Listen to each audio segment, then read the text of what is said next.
ಕಾಡಿನ ಮಧ್ಯದಲ್ಲಿ ಒಂದು ಹಳೆಯ ಮರ ಇತ್ತು.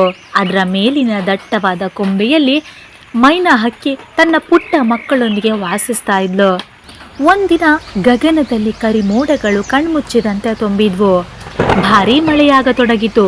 ಗಾಳಿಯ ತೀವ್ರತೆ ಹೆಚ್ಚಾಗಿ ಹಕ್ಕಿಗಳ ಗೂಡುಗಳೇ ಉದುರ್ತಾ ಇದ್ವು ಎಂಬಂತೆ ಅನುಭವವಾಗತೊಡಗಿತ್ತು. ಮೈನಾ ಹಕ್ಕಿ ಇದರಿಂದ ತುಂಬಾ ಭಯಗೊಳ್ತಾಳೆ. ನಮ್ಮ ಗೂಡು ಸುರಕ್ಷಿತವಾಗಿರಲಿಕ್ಕೆ ಏನಾದರೂ ಮಾಡಲೇಬೇಕು ಅಂತ ಯೋಚಿಸಲಾರಂಭಿಸ್ತಾಳೆ. ಆಗಲೇ ಹತ್ತಿರದಲ್ಲೇ ವಾಸಿಸ್ತಾ ಇದ್ದ ಗಿಳಿ ಮತ್ತೆ ಕಾಗೆಯನ್ನ ನೋಡ್ತಾಳೆ. ಆಗಲೇ ಇವಳ ಪರಿಸ್ಥಿತಿಯನ್ನ ಅರಿತುಕೊಂಡ ಗಿಳಿ ಮತ್ತೆ ಕಾಗೆ ಇವಳನ್ನ ನೋಡಿ ಕೇಳ್ತಾರೆ, ನೀನು ಯಾಕೆ ಇಷ್ಟೊಂದು ಚಿಂತೆ ಪಡ್ತಿದೀಯಾ ಮೈನಾ ಅಂತ ಕೇಳ್ತಾರೆ. ಅದಕ್ಕೆ ಮೈನಾ ಹೇಳ್ತಾಳೆ, ನನ್ನ ಗೂಡು ಗಾಳಿಗೆ ತೀವ್ರವಾಗಿ ಅಲುಗಾಡ್ತಾ ಇದೆ. ಇದು ಬಿದ್ದು ಹೋದ್ರೆ ನನ್ನ ಮಕ್ಕಳು ಅಪಾಯದಲ್ಲಿರುವ ಸಾಧ್ಯತೆ ಇದೆ ಅಂತ ಹೇಳ್ತಾಳೆ.